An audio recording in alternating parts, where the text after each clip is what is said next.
Late at night, Hugh Hefner's private study inside the Playboy Mansion.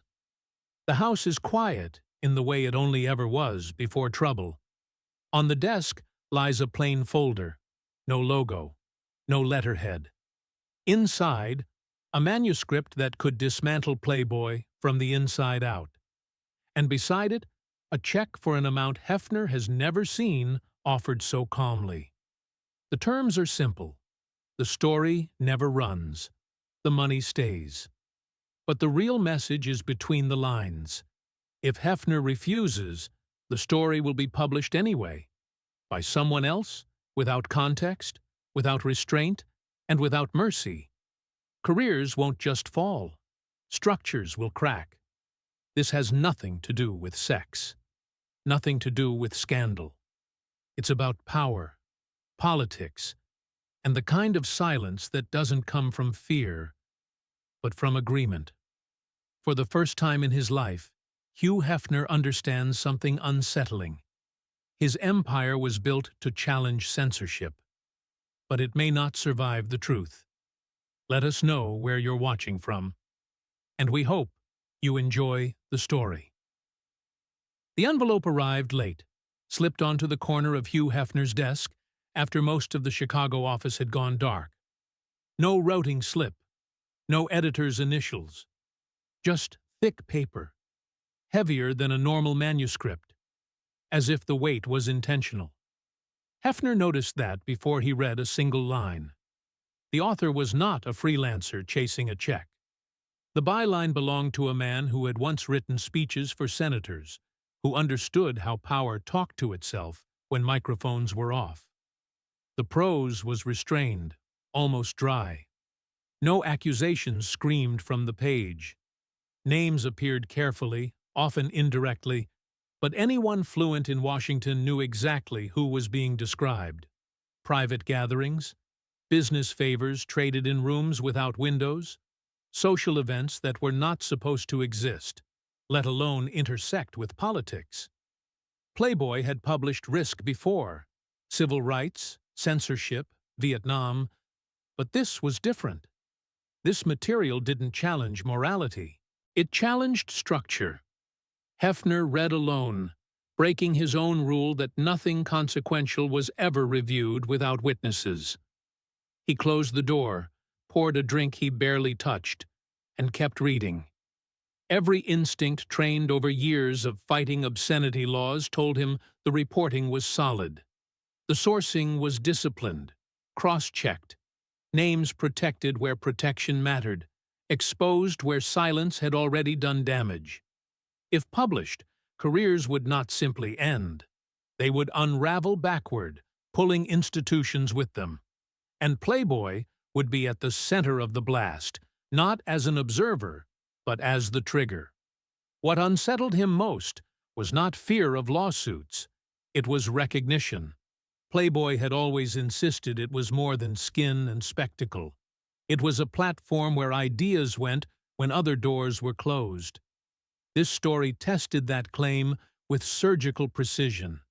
Suppressing it would look like betrayal. Printing it could destroy the very space that made publication possible. He reached the final page just after midnight. The last paragraph contained no conclusion, only a question, posed quietly, as if the writer already knew the answer would not be printed. The next morning, Hefner tried to reach the journalist. No response. By afternoon, the phone number was disconnected. The office that had forwarded the manuscript denied involvement. No threats arrived, no warnings, just absence, clean and total, like a file removed from a cabinet that no one admitted opening. By evening, Hefner understood the implication. The story had not been intercepted on its way in. It had been allowed through. That meant someone wanted to see what Playboy would do with it. He locked the manuscript in a drawer instead of the archive safe. Not to hide it, yet, but to keep it close. Outside his window, the city moved normally, indifferent to the quiet collision forming inside that room. Hefner had spent his life pushing against censorship imposed by others. Now he was holding a truth that dared him to become a censor himself. The man did not announce himself as a representative of anyone important. That was the first signal. He arrived without a title, without a card, without urgency. Security logged him as a guest, though he was neither famous nor familiar. He dressed plainly, not cautiously, tailored enough to suggest access, not wealth. The kind of person whose authority existed elsewhere. They spoke in a private sitting room, away from phones, away from staff. The man did not comment on the mansion. He did not look around. He behaved as if he had already seen it all. He began with a sentence that sounded rehearsed for its calm. No raised stakes. No warnings. There would be no publication. In return, Playboy would receive compensation. A number was mentioned, casually, like a technical detail. 7 zeros, clean, immediate, routed however Hefner preferred. No contracts, no signatures, no names attached. The material would disappear, not buried, not disputed, simply rendered irrelevant. No one would be harmed. That point was repeated once, gently, as if correcting a misunderstanding that had not yet been voiced. Hefner listened without interrupting. He had negotiated obscenity trials, advertiser boycotts, political backlash. This was something else. There was no pressure in the room. The absence of it was intentional. The offer was framed not as leverage, but as courtesy. Then the man mentioned a detail he should not have known. A renovation decision from the mansion's west wing. A staff change never made public. Small things, unimportant on their own. Together, they formed a message more precise than any threat. Observation had been ongoing, not aggressive, patient. Hefner asked who the man represented. The answer was measured. Not a person, not an office, an alignment of interests. People who disliked chaos more than they valued exposure. People who believed stability was a moral good, even if it required silence. Time was offered. 48 hours. No deadlines spoken aloud. No consequences listed. The man rose when the conversation ended, not waiting for acceptance or refusal. As he left, he added one final clarification. The money was not payment. It was insulation, a way to ensure Playboy would not suffer for making the sensible choice. That night, Hefner walked the mansion alone.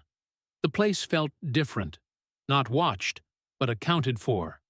He understood the test now, not whether he could be bought, but whether he would choose restraint when no one forced his hand. Accepting the money would not feel like surrender. It would feel like agreement. And that, he realized, was the danger. Hefner broke his own rule again, but this time deliberately. He shared the manuscript with 2 people, no more, no less. Both had been with Playboy long enough to remember when the magazine nearly didn't survive its first year. Both understood risk. That was precisely why their reactions mattered. The first read in silence, methodically, pencil never touching the page. When he finished, he leaned back and spoke without drama. This was not just publishable. It was necessary. If Playboy claimed to stand against censorship, this was the moment to prove it. History did not remember those who hesitated politely. The second did not wait until the end. He stopped halfway through, closed the folder, and said something far more unsettling. This story would not explode. It would suffocate. Advertisers would flee quietly. Distributors would find technical issues. Lawsuits would appear not to win, but to drain. Playboy would still exist, but hollowed out, reduced to spectacle without influence. Hefner listened to both without signaling agreement. He asked no follow-up questions. That silence unsettled them more than argument would have. Within days, something shifted in the building. Conversation stopped when Hefner entered rooms. Assistants exchanged looks they thought went unnoticed. A rumor surfaced, not precise, but shaped enough to be dangerous. People knew there was a story. Some knew there was money. No one knew the full truth, which allowed imagination to do its worst work. Someone had spoken. Not publicly. Internally. That meant loyalty had cracked. Not out of malice, but fear. Fear of losing jobs. Fear of being collateral in a war no one volunteered for. One editor asked, carefully, whether the magazine had protections in place if certain things never ran. Another joked, poorly, about early retirement funds. A third avoided Hefner entirely. What disturbed him most was not dissent. It was anticipation. He saw it in the way people waited for direction, already adjusting their moral posture to match whatever decision he would make. Silence, he realized, was contagious. Late that afternoon, a message arrived. Typed, unsigned, delivered by hand. One sentence. Tomorrow, the decision must exist. After that, consequences will move without us. No threats, no explanation, just timing. Hefner stood alone in his office long after the staff left, the manuscript open but unread. Playboy had survived external enemies before. This was different. The pressure was internal now, structural, eroding certainty from the inside. Whatever he chose would not just define a publication. It would define which version of Playboy would continue, and which one would quietly end. Hefner made the decision alone, before sunrise, without notes or witnesses. There would be no vote, no memo, no legal framing that could later be interpreted as intent. He understood how records worked. He had built an empire navigating what was said aloud and what remained implied. The manuscript would not run. It would not be altered, diluted, or repurposed. It would also not be destroyed. Hefner gave a single instruction to the person he trusted with the archive. The material was to be sealed, catalogued incorrectly, and never referenced in meetings. If anyone asked, it was unfinished reporting that failed internal standards. Nothing more. No announcement followed. No explanation circulated. The absence of spectacle was deliberate. He did not want the decision to feel final, only inevitable. Then he waited for the money. It did not arrive. No courier, no wire transfer, no discreet confirmation routed through an accountant. Days passed with no follow-up, no acknowledgement that the offer had even existed. The silence was unnerving in its precision. Hefner had expected relief, or resentment, or at least confirmation that the transaction was complete. Instead, there was nothing. On the fourth day, he learned why. A trusted contact from outside the company, someone who owed him nothing, mentioned, carefully, that fragments of a story were circulating. Not the full manuscript, not the sourcing, but enough to suggest awareness. Names partially obscured. Events described obliquely. It was the kind of leak designed not to expose truth, but to signal possession of it. Hefner understood immediately. The offer had never been a purchase. It had been a calibration. His silence had functioned as consent, granting others freedom to shape the narrative without him. By choosing restraint, he had removed himself as an obstacle. He replayed the conversation with the intermediary and recognized the misdirection. The money was not leverage, it was reassurance. Proof that no retaliation was necessary. The system had already accounted for his compliance. Whether he had been deceived or simply outmaneuvered was impossible to tell. Both possibilities led to the same outcome. Control had shifted. Hefner felt no triumph, no regret sharp enough to name. Only clarity. He had not preserved Playboy. He had preserved continuity, something quieter, harder to defend. The manuscript remained untouched in its drawer, intact but inert, a document without agency. For the first time, Hefner accepted that not publishing could be as consequential as printing, and that some decisions, once made, never truly belonged to the person who made them. The article appeared months later in a publication few people read carefully, and almost no one cited aloud. It was not framed as an investigation.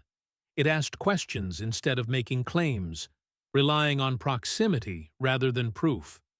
The language was cautious, almost academic, but the implications were unmistakable to anyone who had lived close enough to power to recognize its outlines. No politicians were named directly. No corporations were accused. Yet the piece mapped a social geography that could not be accidental. Private gatherings, shared intermediaries, decisions that seemed coincidental only on the surface. It was written for a specific audience, and that audience understood exactly what was being referenced. Publicly, the response was indifference. No hearings, no denials. The silence from those implicated was immediate and coordinated. Privately, the reaction moved in a different direction. Within days, whispers began attaching Playboy to the story. Not because the magazine had printed anything, but because it had not. The assumption was simple and corrosive. If Playboy remained quiet, it was because it knew more than it was saying. Silence was interpreted as evidence. Advertisers asked questions without asking questions. Partners delayed renewals for strategic reasons. Nothing dramatic. Nothing actionable. Just enough friction to be felt. Then the journalist returned. He requested a meeting without urgency. When Hefner agreed, the man arrived looking thinner, older, as if time had compressed around him. He did not accuse. He did not argue. He acknowledged the complexity of the situation with the calm of someone who had already paid for believing too strongly in a principle. "I thought you were different," he said. Not angrily. Not with disappointment sharpened into blame. Simply as an observation, offered without expectation of reply. Hefner said nothing. There was no defense that would not sound like rationalization, no explanation that would not confirm the distance that had opened between intention and outcome. The meeting ended without resolution. No reconciliation was implied. The journalist left knowing his work had been absorbed into a system that could outlast both of them. Inside Playboy, the effects were slower but deeper. Senior staff began leaving, not dramatically, not in protest, but quietly, one at a time. Some cited exhaustion. Others sought new challenges. What they shared was a subtle withdrawal of belief. The magazine still functioned. It still sold. But something unspoken had shifted. Hefner understood then that the cost of his decision would not arrive as punishment. It would arrive as erosion. The story he had chosen not to tell had not vanished. It had simply found a way to exist without him, and that absence would follow Playboy far longer than any scandal would have. By the late 80s, Hugh Hefner no longer moved through Playboy as a commander.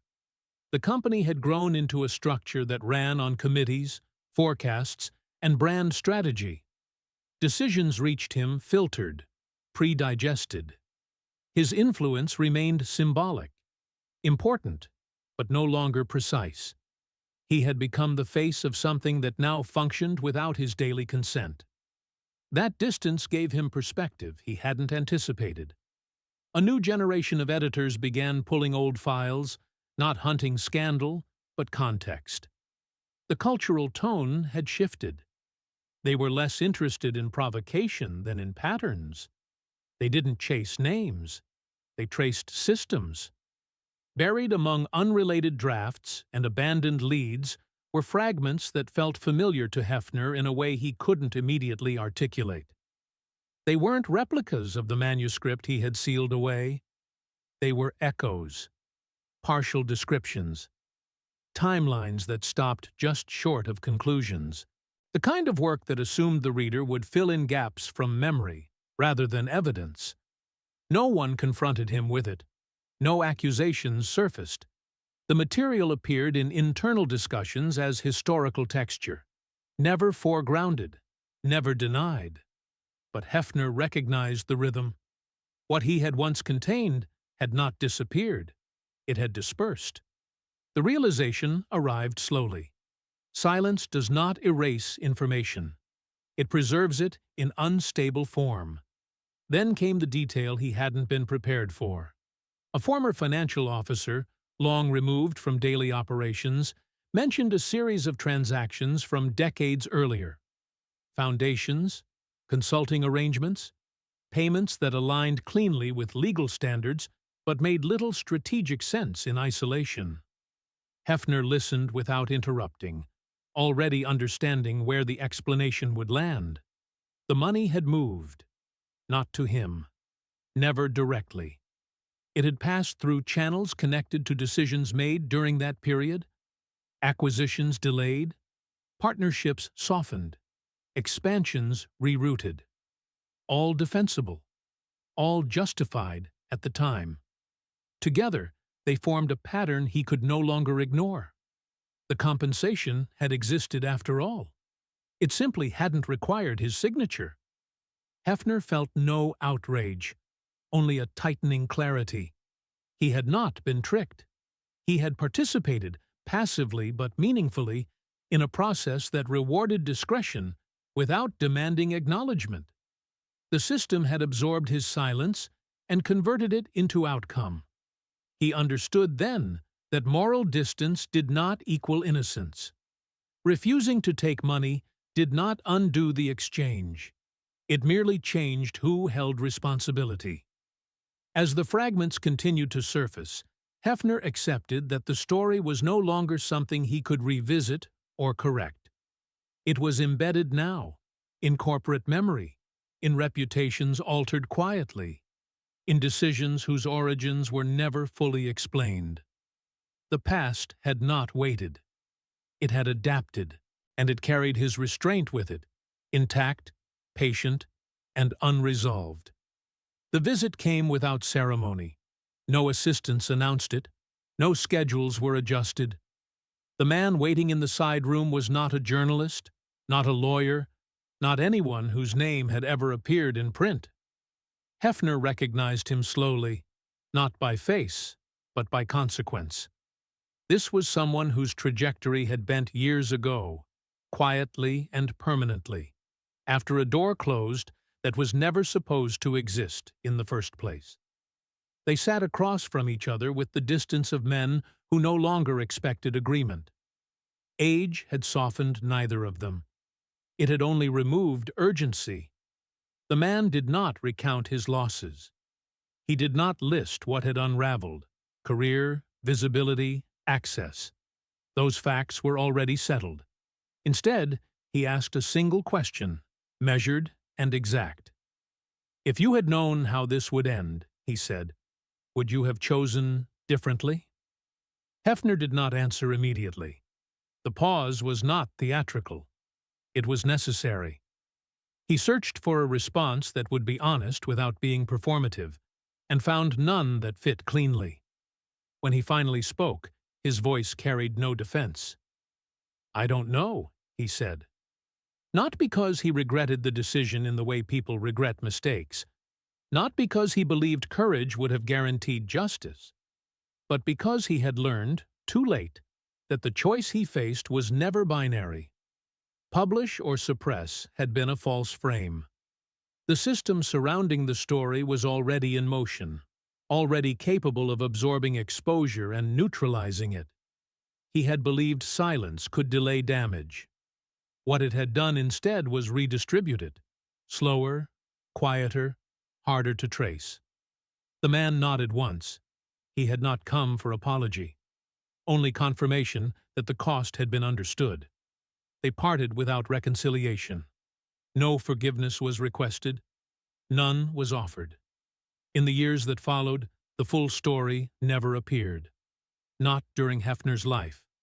not after. No definitive account surfaced to tie every thread together, yet its impact was unmistakable. Careers had diverted, decisions had shifted.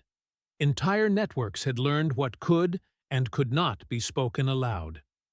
Hefner lived long enough to see the era that produced the story dissolve, replaced by new forms of influence and new silences. He did not consider himself a victim of that history, nor its hero, only a participant who had once believed that choosing restraint was the same as choosing responsibility. Some truths do not explode when ignored. They settle. They alter the ground slowly, until no one remembers the original shape of things. That was the legacy of the story no one bought, and no one truly escaped.